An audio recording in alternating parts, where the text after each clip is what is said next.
these bodies, this assemblage that we have in the world, does not represent, the one that Jesus calls the dreamer. We are the characters that the dreamer is dreaming about.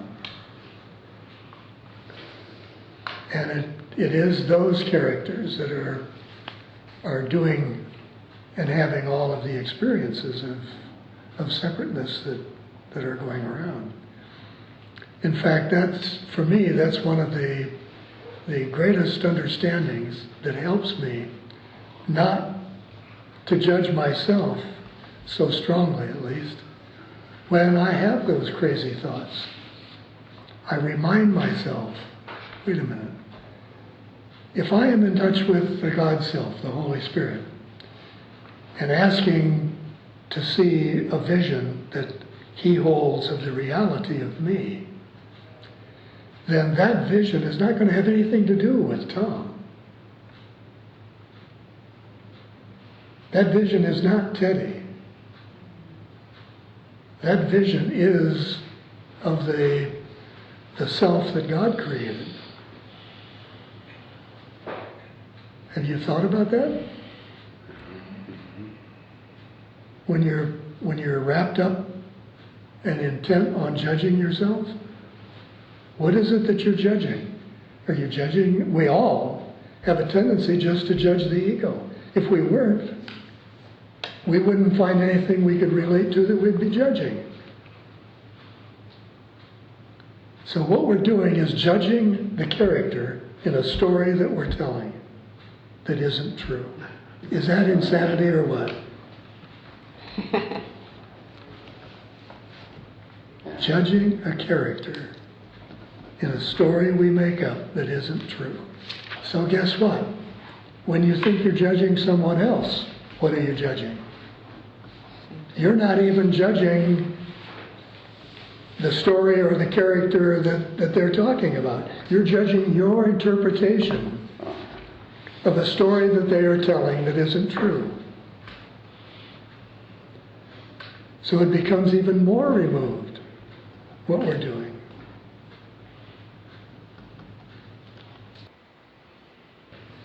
So when the ego decides, or when the character decides, that this would really be a loving thing to do, to tell somebody what they're doing wrong, we're told that there is a different conclusion to come to. Is that right? We're fooling ourselves. Yeah. There is no love in that. So if you saw somebody that was doing something that was, let's call it unloving, not bother about untrue, but unloving. You see somebody committing an unloving act. What do you do? What is the most loving thing you can do? Always to recognize that when I forgive, I'm making myself available to see what would happen had I not judged. And then to hold that awareness as the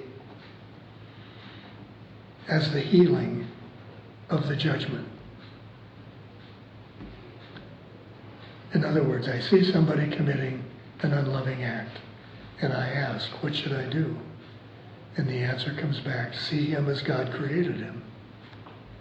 And so I try to have that feeling in my mind as I'm reassessing, let's say, the thing that I saw him, seeing him do. But as I'm doing that,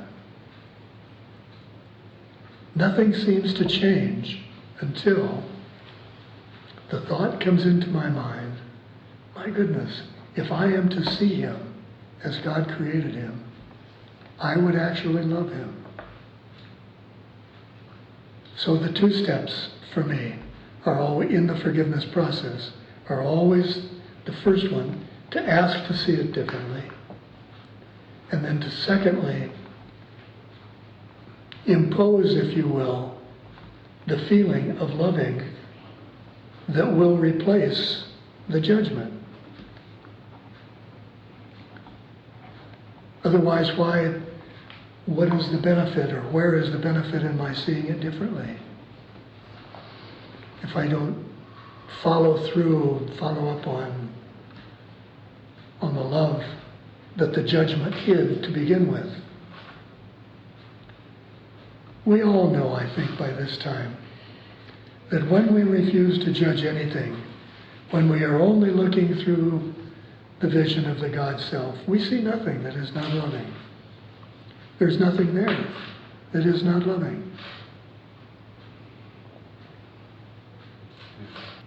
And what's the expression? The expression, bring the darkness to the light. Was it that way, or was it the light to the darkness? Which is it? Well, I was pondering that issue before too, and it seems like, when we're asking the Holy Spirit, we're asking the Holy Spirit to shed light on our darkness.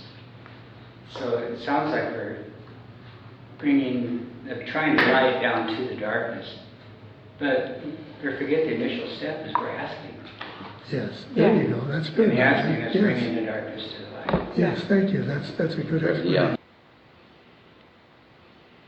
The whole purpose for asking the Holy Spirit what thoughts you can hold engages you with the Holy Spirit. Absolutely.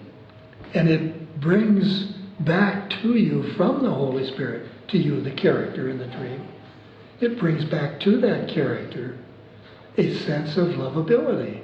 Yeah. Doing something worthwhile, extending itself in a loving way, which is totally contradictory to all of the jobs, so to speak, that we have given this character in the past.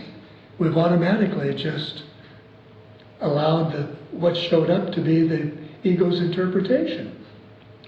So now we're positively engaged in demonstrating that we can change all of that. So continue, please.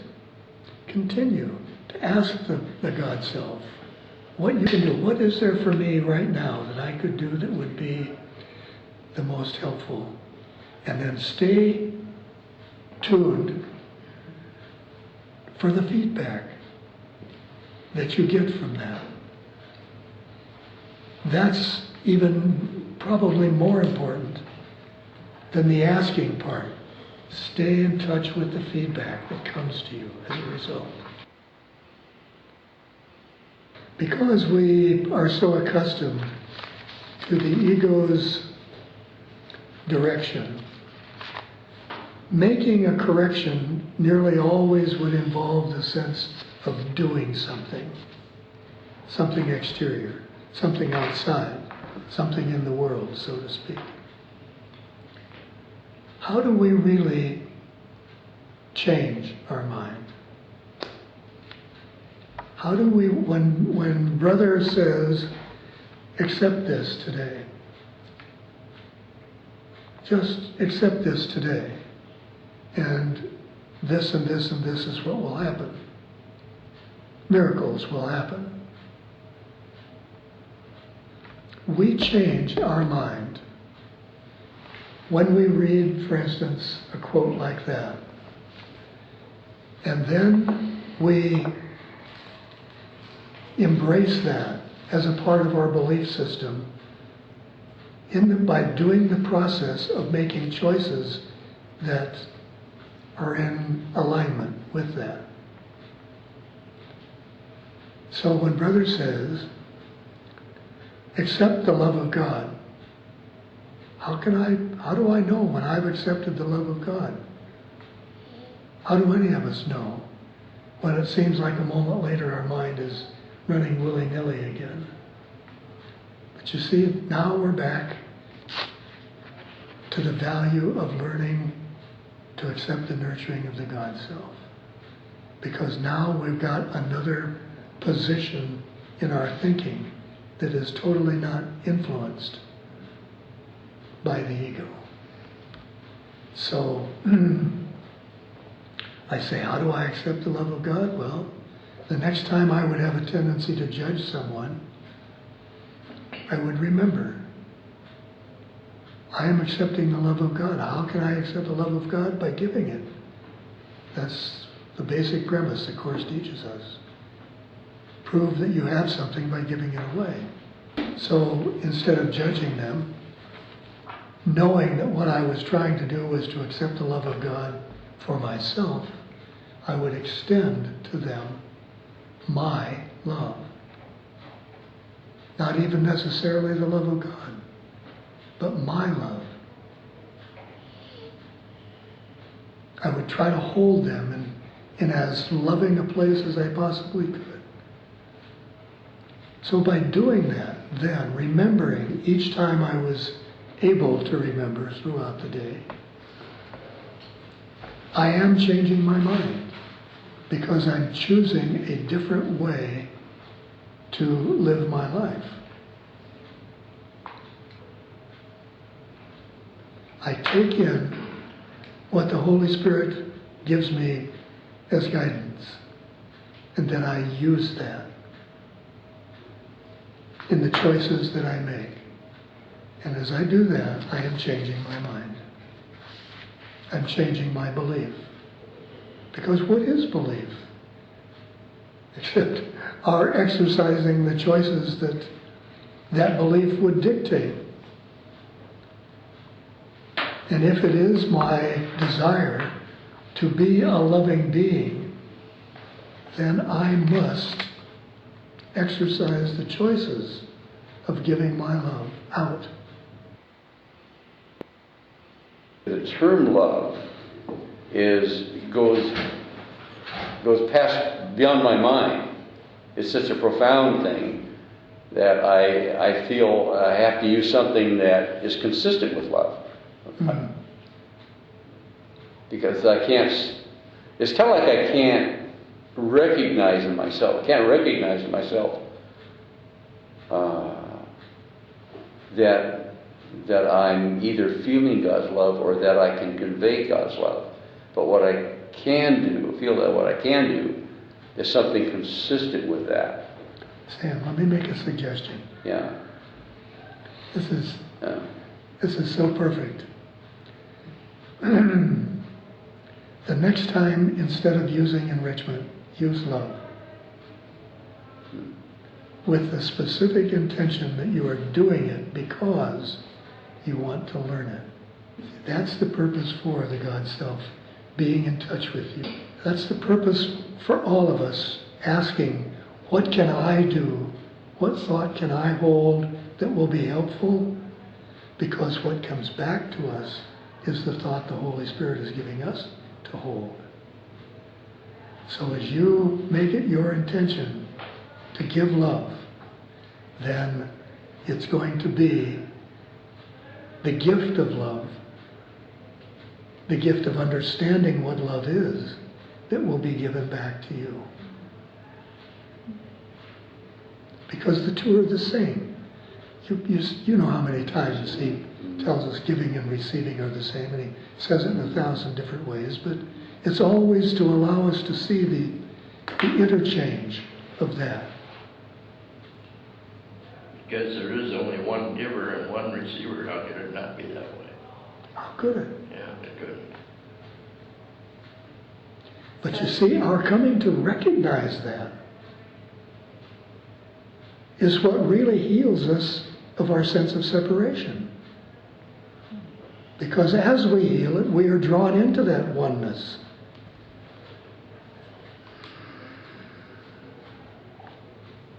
The ego would look at what you gave out, what you asked for, and what you gave out as being two totally different things.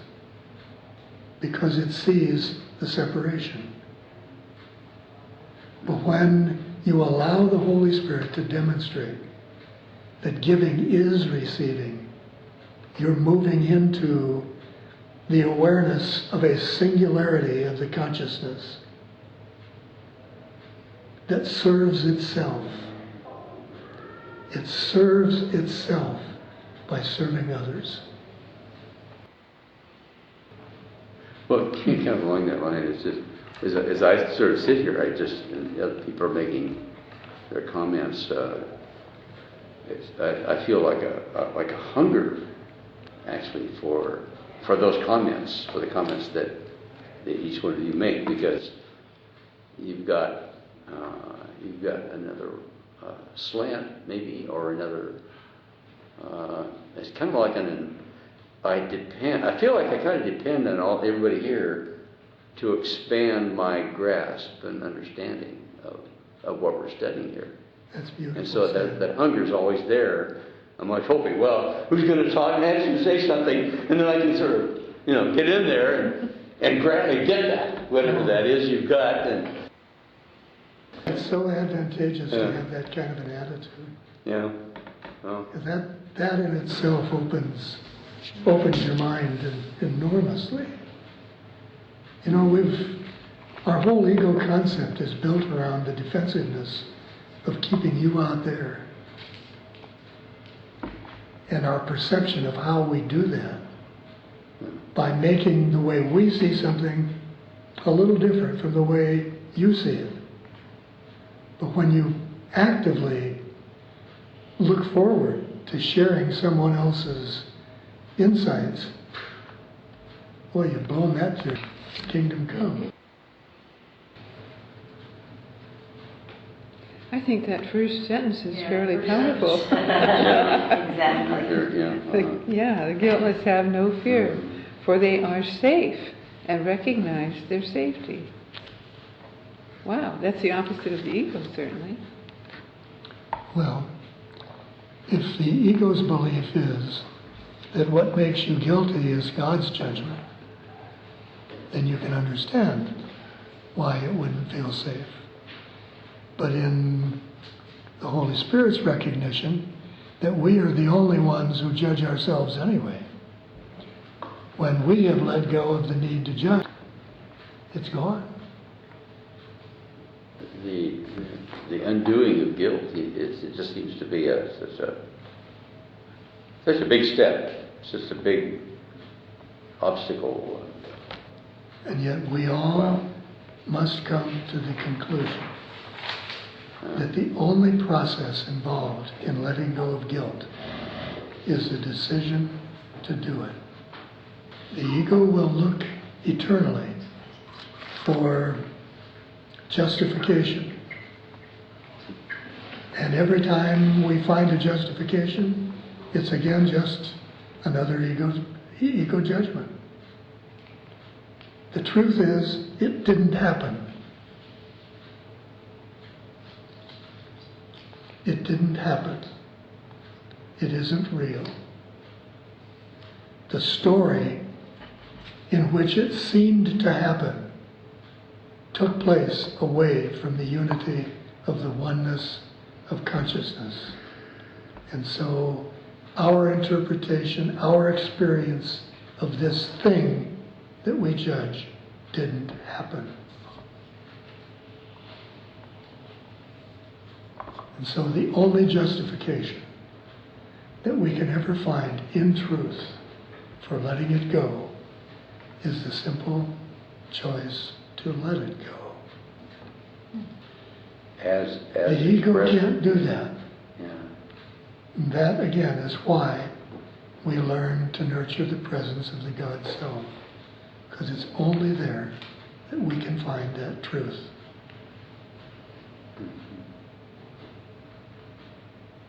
And it's only by continually asking that we will stop associating our perception with who we are and allow ourselves to associate the knowing of the God Self with who we are. Do you associate your perception with who you are? We all do. And that's why forgiveness never seems to work when you try to forgive someone else. You see, practice. Going to the God Self. Asking, what should I do? How should I see this? become so familiar with doing that. Let that become such a normal process so that you begin to associate yourself with that process. Not with the perception that drove you to say, what should I do? But to the answer that came back to you from asking the question. That's what we want to associate with as who we are.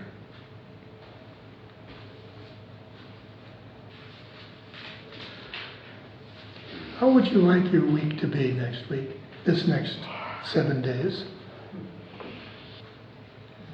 Tonight or tomorrow, take some quiet time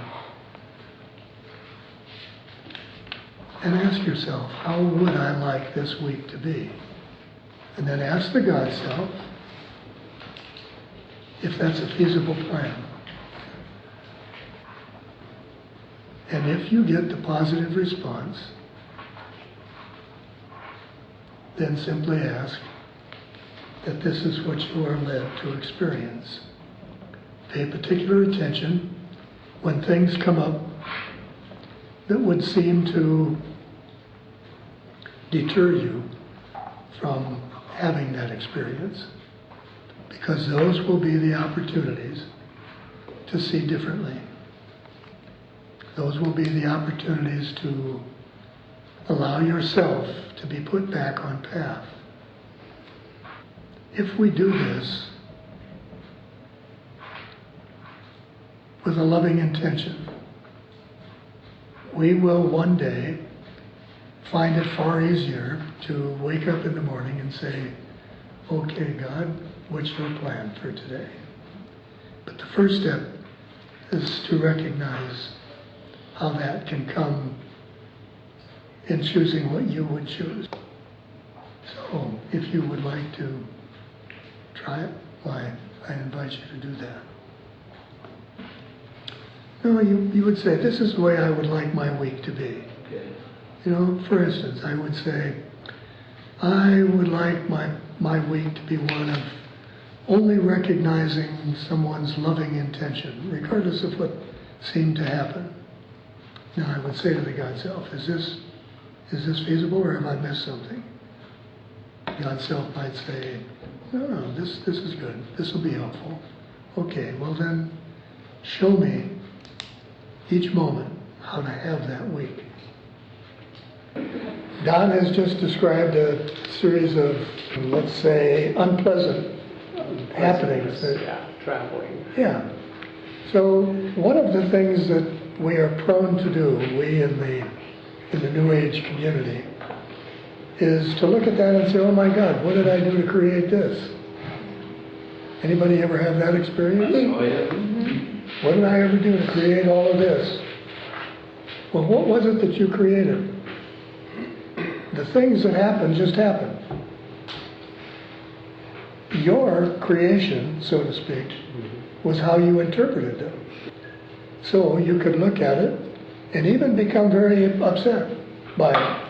Say, I don't want this kind of nonsense. This is silly. I would rather have things go much more smoothly.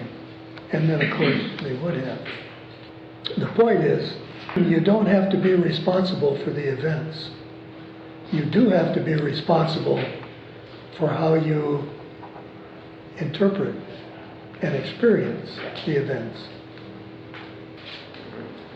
Does anybody have any difficulty when the Course talks about things that have never happened and things that are impossible to happen, that somehow we seem to just see everywhere in the world?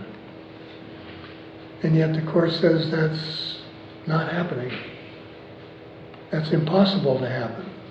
How do you feel about that? First of all, who can help us understand what the Course's logic, so to speak, is in making that kind of a statement? Why does the Course say that it couldn't happen, it didn't happen? Because it's not the will of God. Because it is not the will of God. It is contrary to the peace the harmony that exists within the will of God. And so if it is not within the will of God, then even though it happens, even though the world seems to thrive on it, it becomes an illusion, a dream. Just like the dreams that we have in our sleep. There seems to be something going on. There seems to be consequences. And yet when we wake up, we find that neither has occurred. I think it's really hard. I find it really hard. Like you said, with what was going on with you today, nothing real is happening. I really have a hard time saying that. And Well, then, let's take a closer look at it. Why do we have a difficult time accepting that if something is not the will of God, that it's literally has no meaning, serves no purpose, and therefore, by the Course's terminology, is not happening? But Why? that sounds different to what you said before, that nothing is happening, and you just said that it has no real meaning. Those feel different to me. That is the rationale that the Course uses. Yeah. If whatever is not in alignment with the will of God isn't real. And so if it's not real, it's not happening. Now, but, okay, are you okay with that now, or do we need to? Not really. Okay. Because I am having an experience. We're having an experience right now. Yeah, but that's the point I want to bring up. Okay. What kind of experience are we having right now? Or are we having a mental experience? I think it's level confusion. You look at it through the body's eyes, you see one thing. You look at it through the Christ's vision, you see another. That's true.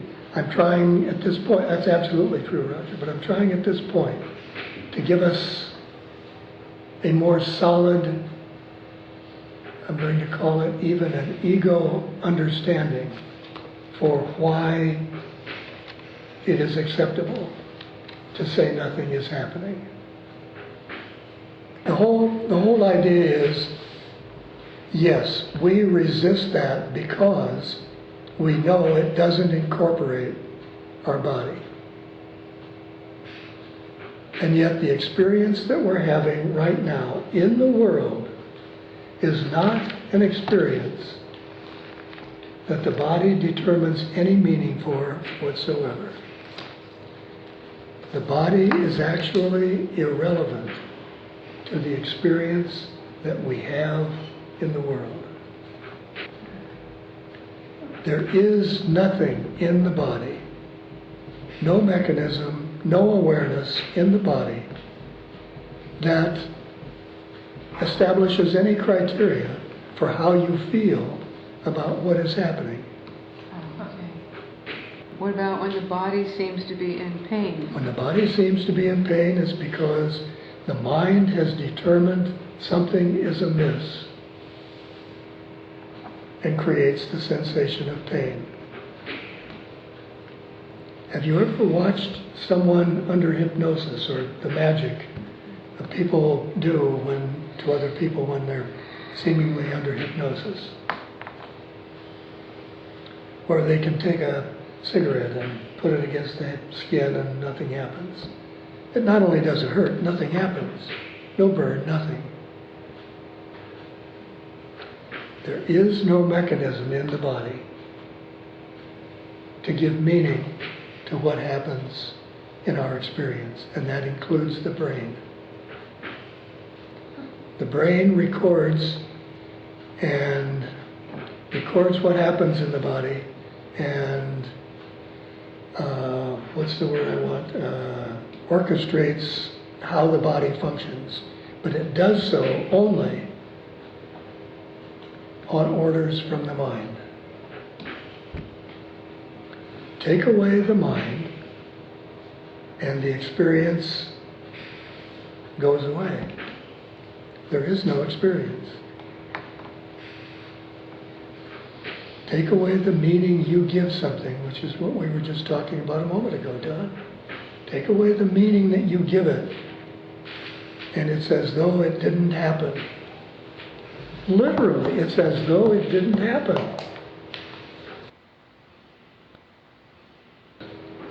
I had a friend. He is no longer in the world. I had a friend. He was, as a matter of fact, the one who first brought me the material that got me started on my path. And he was a self-hypnotist. And I watched him, I've had many different experiences with him, but I saw him one day on their kitchen table, which was one of those butcher block tables, take his wife's hat pin and drive it through his hand, stuck it to the table, pulled it out, and there was no sign of anything.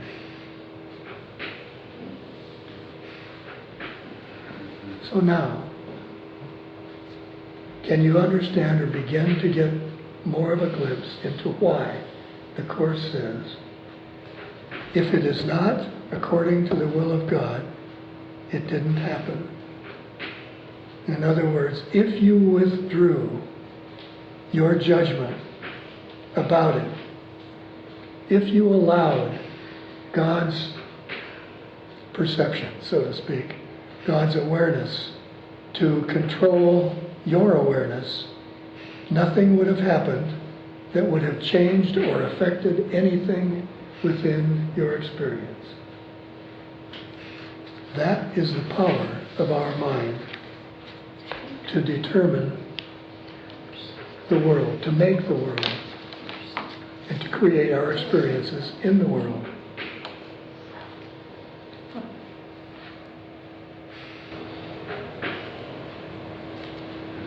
So is that in a way like the mind is manipulating the energy? Does energy come in there? Energy is a really difficult term to try to define, honey. Because energy itself, the way we see it and experience it, has physical properties. And it's the physical nature of something that misleads us. So you say, would there be energy? Well, there probably would be. But the energy that's happening around the experience or within the experience is an energy that we have allowed to occur as a result of the experience, because we give that physical meaning to everything that seems to happen. We don't see things in terms of the thought that created them. We only see it in terms of the physical manifestation that the thought produced.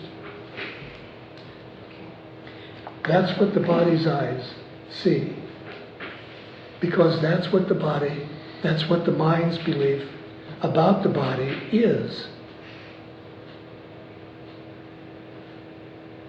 So literally, what we are talking about here is not something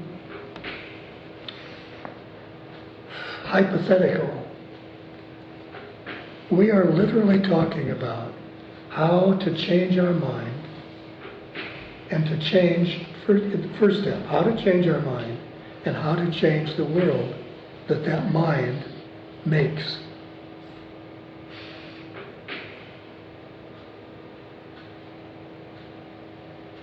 So, applying that to Don's experience, the trip, I'm curious, looking at it from that point of view, would it be that he would have had a pleasant trip?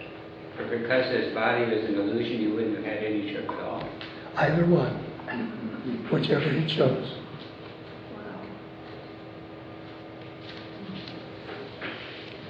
Now the other aspect of all of this, as long as you're taking a look at it from that perspective, Roger, that we have to understand is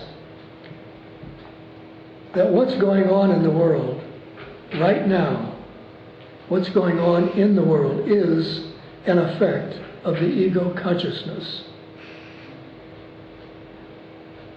Okay? It's not necessarily your consciousness or my consciousness, Don's consciousness. It's the ego consciousness. Now, you are completely free as to, let's say, your willingness to experience any part of that or to go a different direction. But if you don't make that kind of choice, and you simply allow yourself the general spread, so to speak, that's on the table, then you can be experiencing the effect of a thought process that is happening in Angola or anywhere. So what I hear you saying is, if I've chosen to connect with the ego mind way back when, and that's been my MO all along, unless I'm consciously choosing to connect with the Holy Spirit, now the ego mind is what's running everything.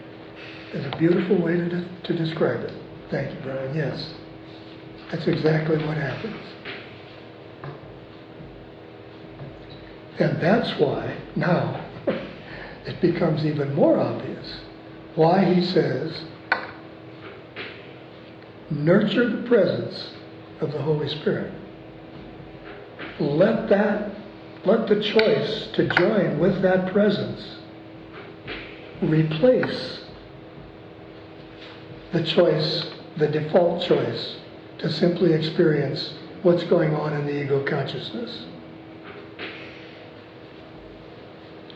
He doesn't say, here is the Holy Spirit given to you when you seem to get into trouble to call on for guidance and help. No, this is really significant. What he says was, the Holy Spirit was created by God and given you to replace the ego's perception.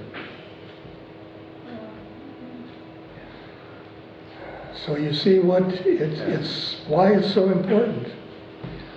Why it's so vital for us to literally feel comfortable.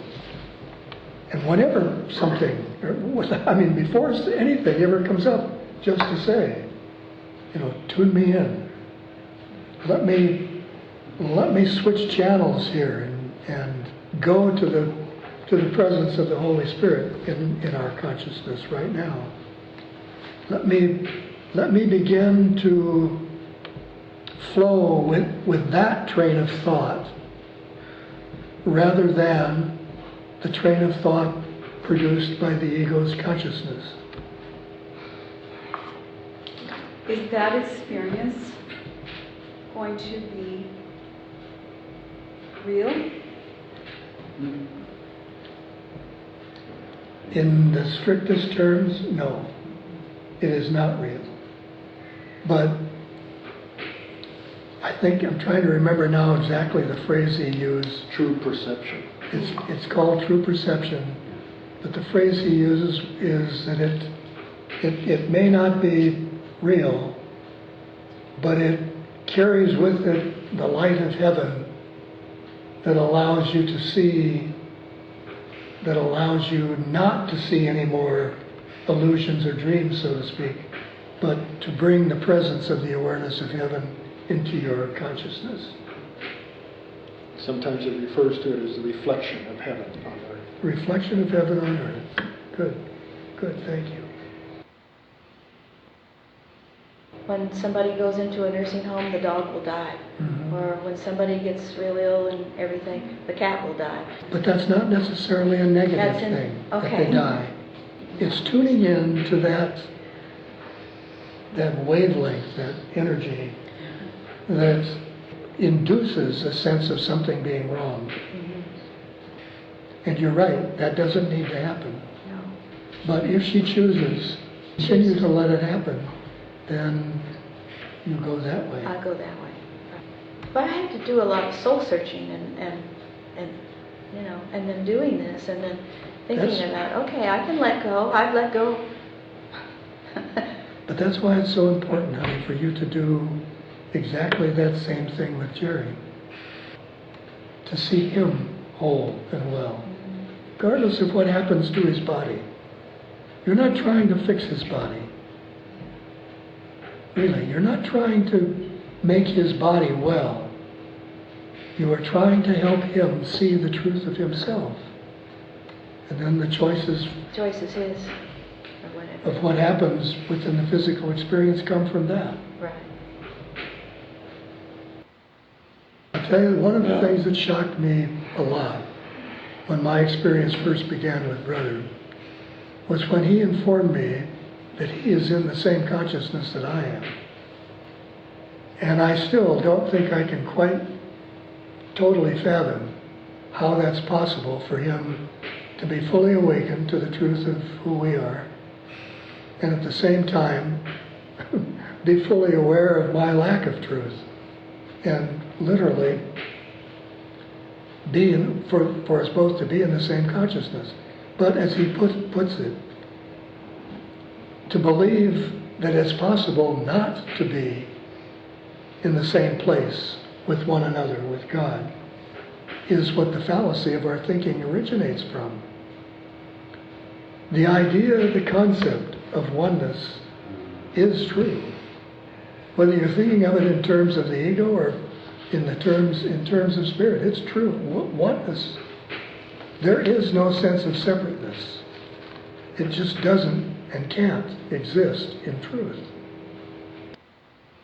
I was driving down the road in Alameda one day, and I looked in the rearview mirror, and here's this young kid in a beat-up old car coming at me at high speed and pumping the brake pedal with no brakes. And that just stood out in my mind. He has no brakes, and I'm going to be hit. And I'm bracing myself for the impact. And at the last minute, he turned left on another street and missed me completely. And I thought, I don't know what's going on, but I'm sure glad that I didn't get hit. See, none of that makes any sense to us because we try to understand it from the perspective of the physical nature of things. If we saw everything where it really begins, as a thought, then we realize how flexible the world really is. We had a friend in Kauai, Serge King, who told us of an experience he had when he was in Africa. And he was coming at fairly high speed over a one-lane bridge. And as he got on the bridge, he saw a big truck coming at him at the same way. And he said the next thing he knew, he was on the other side of the road, and the truck was going the other way. He just mentally shifted out of that space of the danger. And it was so fast, yeah. Yeah. Yeah. That's what got him into metaphysics. When we're talking about things like that, it's sort of like, oh, that's a miracle, the body was saved. But it was a choice somehow. Yes. Because we all think, oh, wow, that was a miracle, my body was saved, I didn't die. But this is what confuses me sometimes. Well, that's the interpretation that you're giving it, honey. So just change the interpretation of that. What would I change it to? Just what we were talking about. Just to see that what's happening in the world is simply a manifestation of our thought. And if you've got two thoughts out here, let's say one driving a Volkswagen and another driving a Plymouth, and those two thoughts somehow don't mesh into something bad happening, then nothing bad is going to happen. But that feels New Agey to me. That's still what? New Age to me. That feels like New Age to me. Why would we even bring the word bad into it? I don't get that. To me, then there has to be something good. Because that's the way we think, honey. That is the way we think, but I don't want to think that way anymore. Okay, so change that interpretation. But I just feel like what we're talking about, even as a group, is more of well, that's a miracle. Like with Don, nothing happened to me. Well, nothing would have happened to you even if you would have had the accident, if we're talking Course talk. What are you defining as a miracle? When I'm finding truth is a miracle. Well, the Course A is change a in little bit- perception yes. is a miracle. Yes. And we look at the manifestation of that change as the miracle. But that's not true. The miracle is the change of mind. And there doesn't have to be any judgment about whether that change produced something good or bad or indifferent. It's just the change. And I think some of the New Age stuff actually is very compatible with what the Course says. Yeah. Well, I feel like we're experiencing here. We are experiencing our way home. Yes, we are. And when my mind is open to say nothing real is happening. But I am still experiencing my way home. And that's such a dichotomy that it can get very confusing. You're missing me, honey. Why is there a dichotomy in that? Because nothing real is happening. So it seems like your way home isn't really happening either. Yes. Yeah. The experiences are not real. But I am experiencing finding my way back to my true identity. And it just gets muddled. But I know I'm on my journey back, and I'm very open to the thought that nothing real is happening. But I am still seeming to function in this world, and so that's just. So how do you Would it be then? correct to say that the experience is happening, but it's not real? We don't deny the experience itself, Sam. We deny the effects. Don't deny say that again? I said, we don't deny the experience. We are having an experience. Yes. Yeah. The effects. We are denying the effect. Our ego will tell us that if we had that accident that Don was describing, that something bad, somebody's going to die, somebody is going to get killed or whatever is going to happen, and that's going to be a terrible consequence. Okay? Okay. So that's the happening. Okay. So he's telling us nothing really happened. As an experience of being separate, nothing in effect that had any meaning and that had any consequences happened. You can't die. The body can go away, but you can't die. So what happened? The experience happened. But the consequences, that's what we're denying. The consequences were that nothing of any significance or reality happened as a result of the experience. I think what I was describing, not trying to make a distinction between what was real and what was not real, but what was controlling the experience itself, period. With little regard for it being real or an ego experience. And the point is that the default position, the default thinking of the ego is always that there's something wrong. And until we consciously choose not to harbor that or nurture that, but to nurture the experience of the God self, then we can fall into that experience of the ego without ever thinking we meant to. So it behooves us to become more conscious to recognize the presence of the God Self, the Holy Spirit, is always with us. And because it is our thoughts that are creating our experience, we go to that awareness and sign in. Say, this is what I want my experience to come from. So we just have to be more mindful if we're going along and all of a sudden we realize, oh, I haven't asked or I haven't handed this over, and just let it go without any preconceived ideas of what I want it to be, just hand it over. Exactly.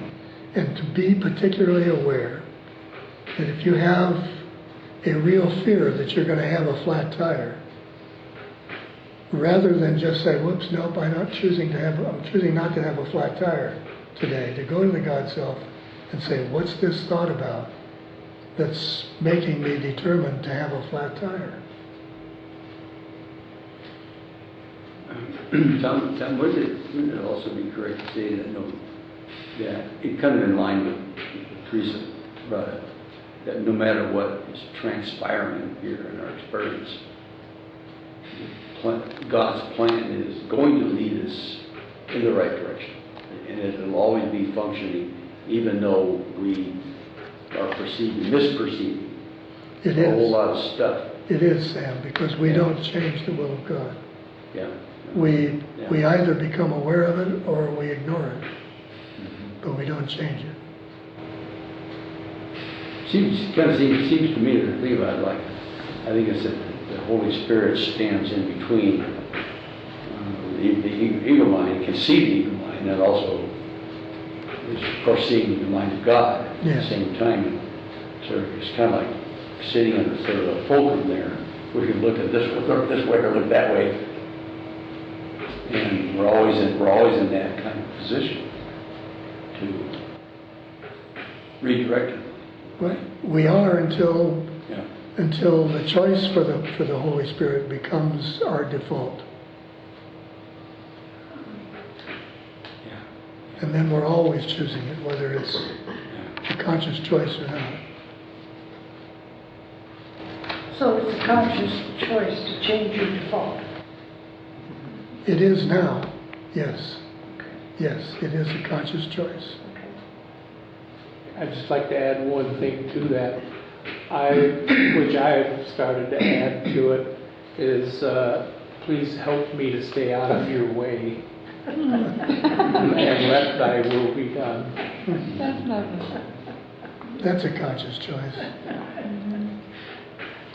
Because if there's a way to make it more complicated, I would usually find it. And I go one step further sometimes with that and say I'm trying to get out of my own way because I'm getting out of the way of my own reality.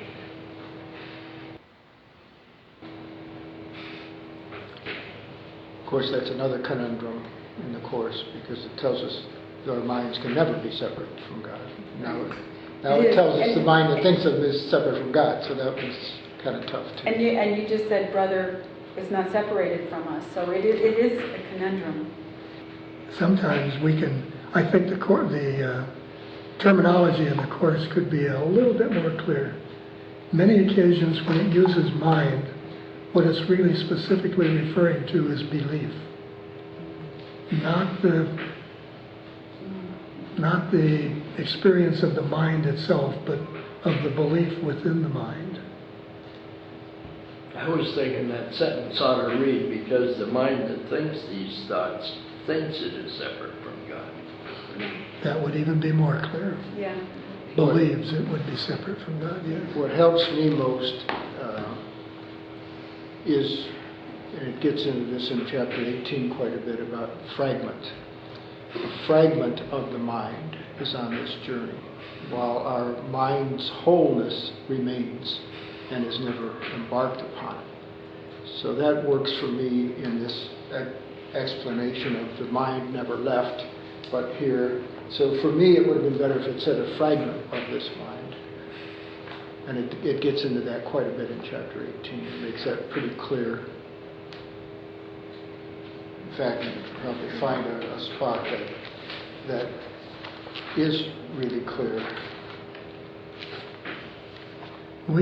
I have to constantly remind myself that while Helen is going through this process, even when she became this involved, this far into the project, she is bringing forth information into her awareness that is so unheard of, so unusual from the rest of our perception, that there can likely be times when a word or something is misheard. So Jesus didn't proofread. Or we didn't proofread with him, yes.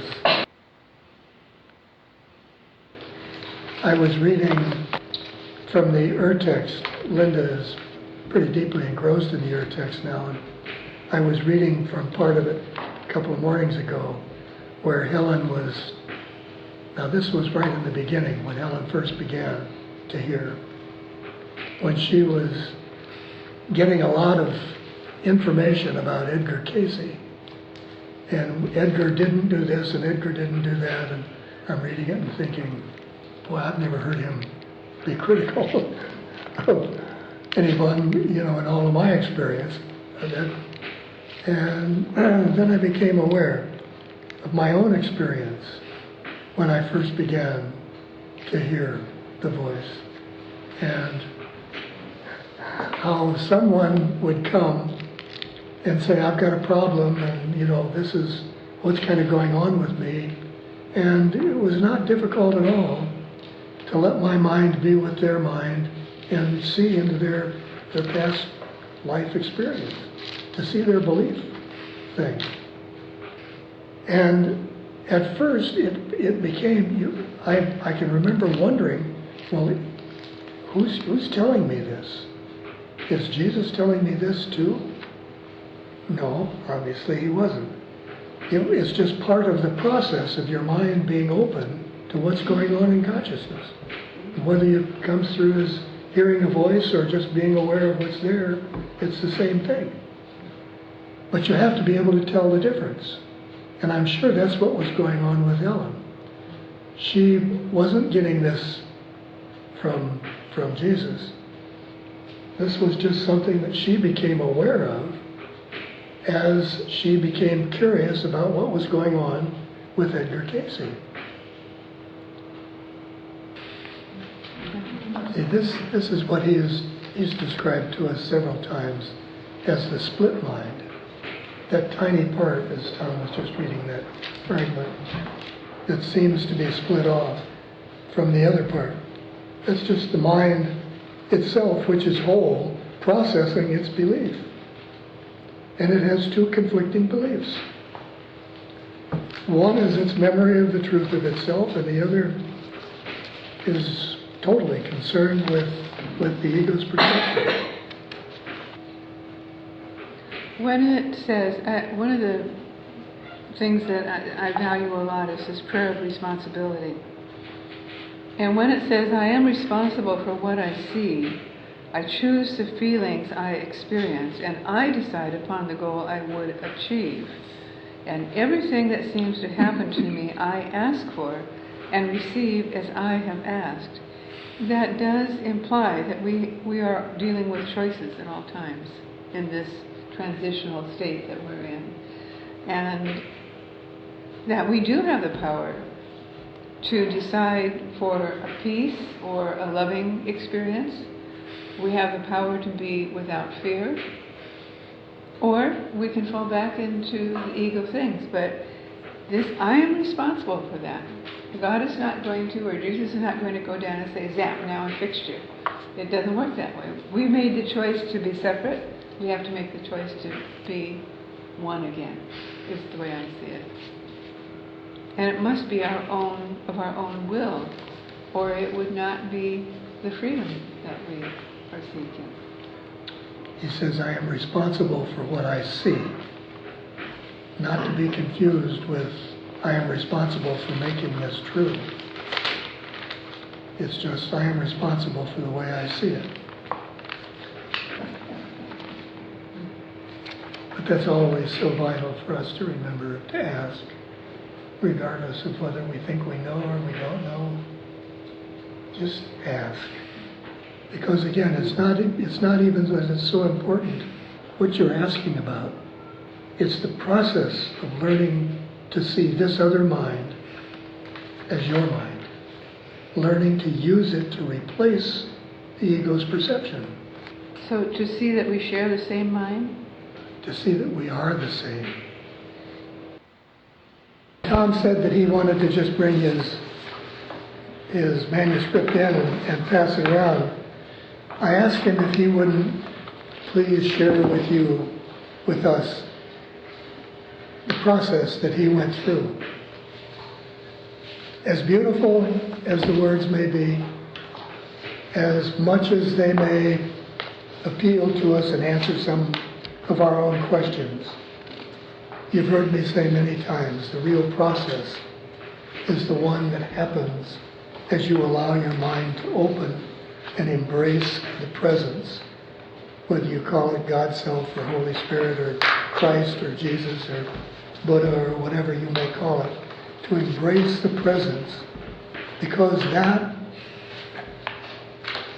is the closest that we can come here in this planet to sensing that we are not a body, to moving into, as you, whether you say hear or just feel the words or you feel the presence happen to you, then there is no longer a way that you can feasibly deny that this world is the only real thing in your life.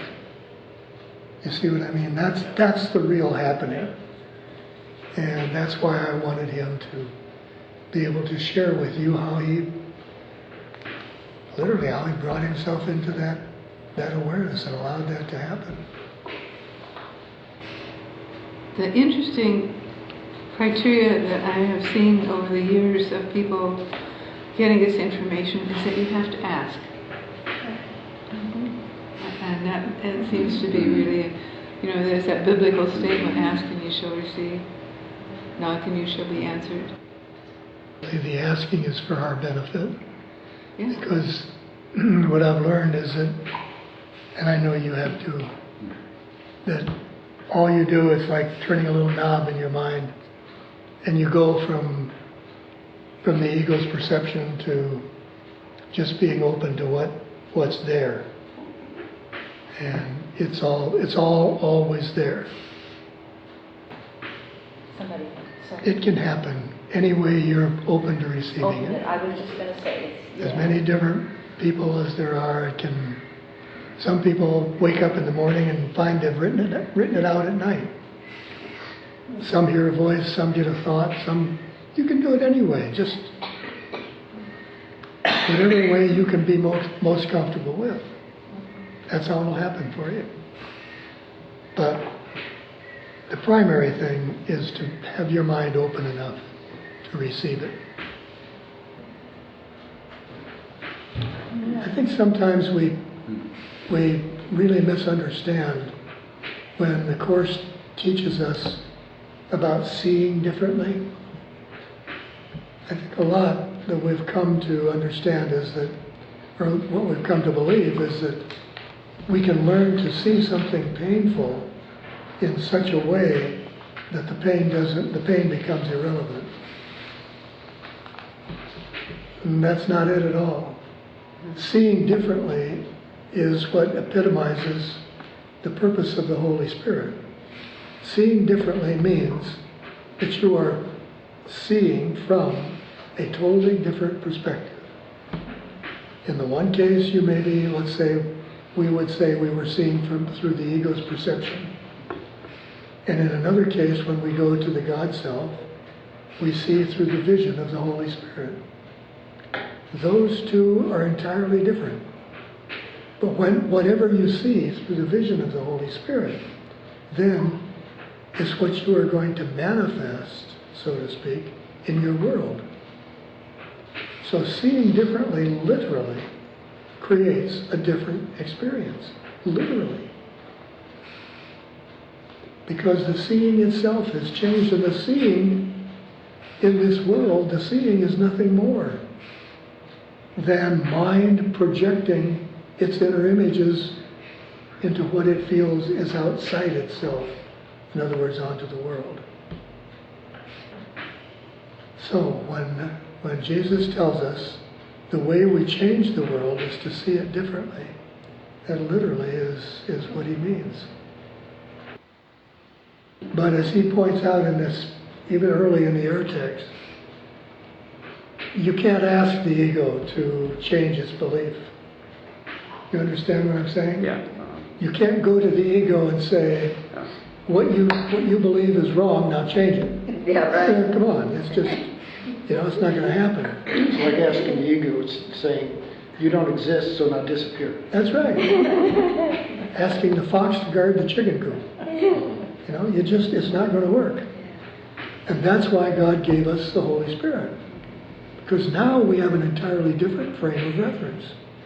We have a vision to accept, or we fall back into seeing through the perception of the ego. And that's why, you've heard me say over and over again, that it is so significant that we accept the Holy Spirit's vision as ours. That was its purpose. It was given to us to replace our perception. To replace our perception. Not to turn to when we got in trouble. But to be a frame of reference through which we can learn to see ourselves first, and then subsequently everything else in that same way.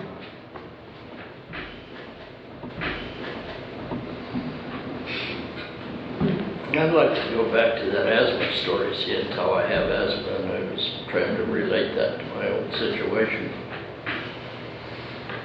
As far as the best I know, my parents were having a lot of difficulties when I was born. Talk about divorce.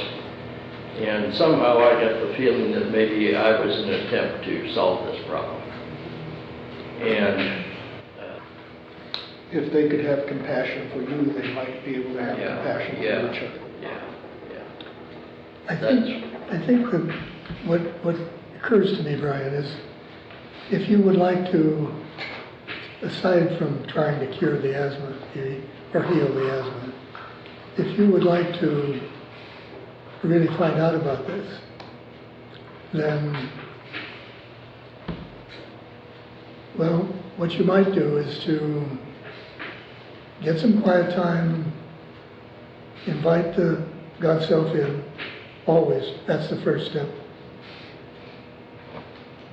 And then invite your Father in to begin with.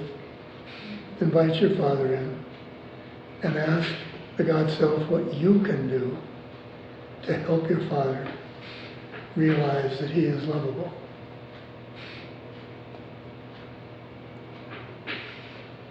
And I think what will come up out of that will answer your question pretty clearly. It is truly amazing what you can discover about yourself if you will just go through that process and ask those kinds of questions. But you see, you first must recognize that all questions, all answers, are a function of love or love being withheld. Don't ever expect to find a different answer than one that involves that, because that's the source of every problem that we think we have. It all stems from this feeling of being separate, and separateness, the primary attribute of separateness is a lack of love. Love being withheld. It is amazing, isn't it? When each of us stops to consider that there is nothing happening in our world that is not a function of our thoughts.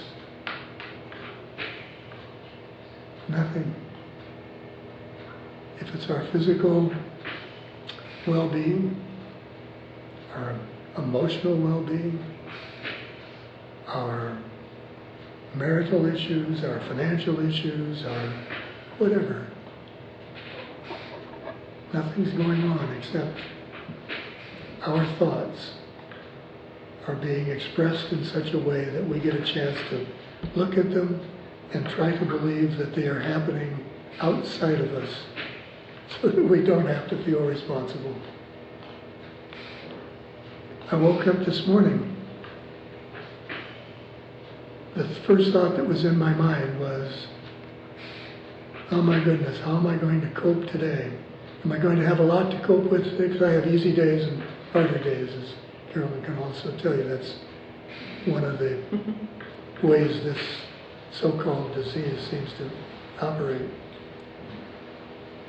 And I caught myself quite quickly, and I thought, how could it be anything except a harder day when that's your first thought? So I said, well, what thought should I have? And he said, what would be the most loving thought that you can imagine? And I said, just to be without this. He said, good. Then today be without it. And that's why you see me come without a sling, without the hose, or with anything. I just said, okay, I'm going to do that. Today I'm going to focus on something else. You said, what should I think? And you were told most loving thought.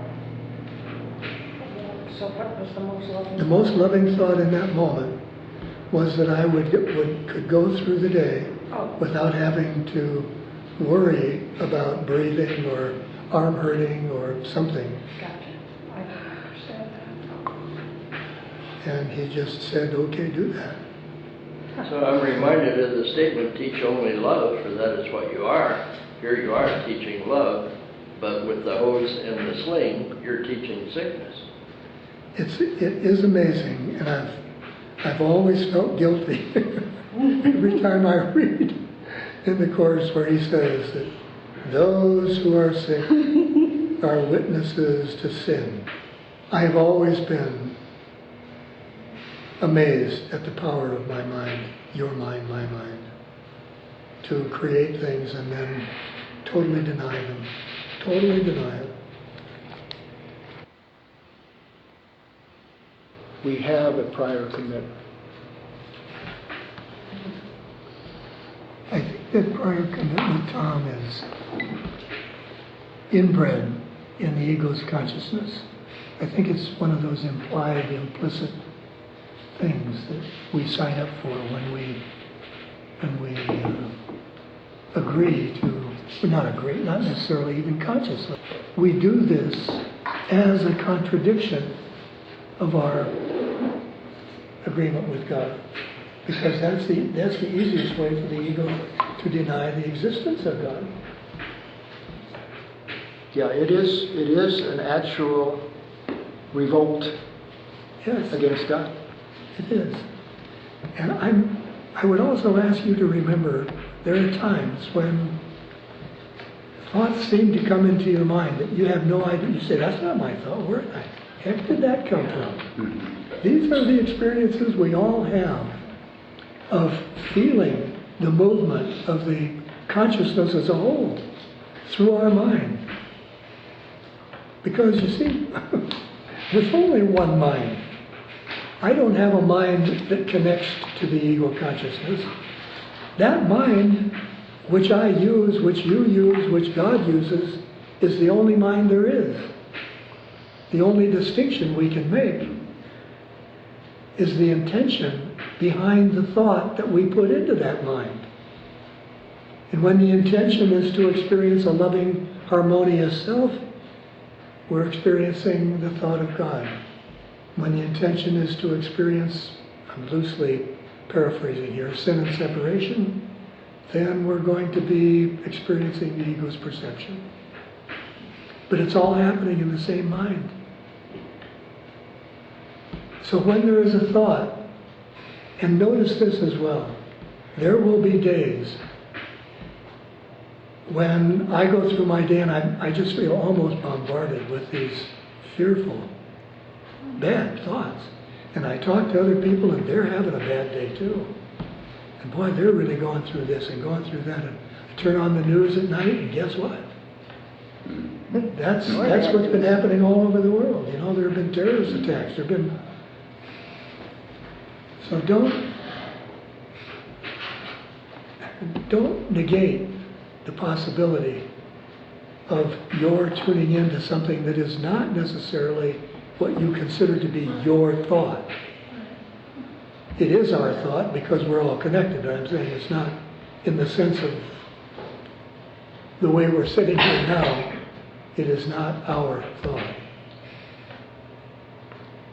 And the only way I've ever found to try to get away from that is as soon as I notice it, to go to brother or the God self and say, you know, what would you have me do to counteract this thought? So that I consciously try to do something, not just, you know, let it be, so to speak. That's what a miracle worker does, I would think. Wouldn't you? That's what we all do, always, when we get accustomed to asking, yes. Yeah. We change our mind for the benefit of ourselves and others. We change the consciousness. Yeah, and don't ever think that you can change your mind for your own benefit, because you can't. Mind, that's not how mind works. You change your mind, you change it for everyone. It reminds me again of that saying of the Buddha, in the end there are only three things that matter: how much you loved, how gently you lived, how gracefully you let go of things not meant for you. How gracefully what? You let go of things not meant for you. Thoughts of the past,